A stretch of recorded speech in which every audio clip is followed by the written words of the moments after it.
দেখেন সামান্য জ্ঞান কত, সামান্য জ্ঞানে রাশিয়া, আমেরিকা, ব্রিটেন, ফ্রান্স ওরা স্যাটেলাইট ছেড়ে দিয়েছে মহাকাশে। স্যাটেলাইট মহাকাশে ঘুরতেছে, কোনো ড্রাইভার নাই, কোনো ক্যাপ্টেন নাই, ঘুরতেছে মহাশূন্যের উপরে, পৃথিবীর মাটি থেকে 300-400 মাইল উপরে ঘুরতেছে। তারা দুনিয়ার খবর সংগ্রহ করছে, দেশে দেশে তা প্রেরণ করতেছে, সবকিছু তারা। এই যদি সামান্য জ্ঞান হয় তাহলে আল্লাহ সুবহানাহু ওয়া তাআলার কত বড় জ্ঞান। সুবহানাল্লাহ দিয়ে ছোটটা উঠায়। আপনারা বলেন সাগরের, আটলান্টিক মহাসাগরের পানি কমবে কতখানি?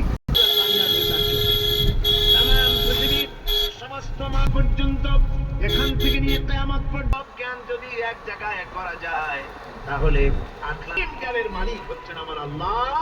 আজ থেকে এসেছে কোরআন, এই কোরআন হচ্ছে আসল জ্ঞান।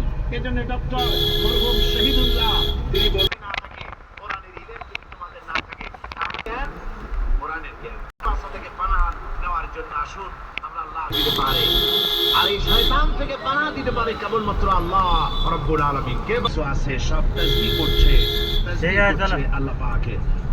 যিনি আল্লাহর কাছে ক্রোধ উদ্রেককারী ব্যাপার হচ্ছে, আশকমকে বলেছিলেন হে আমার জাতি, পরে আল্লাহ রাব্বুল আলামিন, পরে তারা যখন বক্রতার আল্লাহ ফাসিক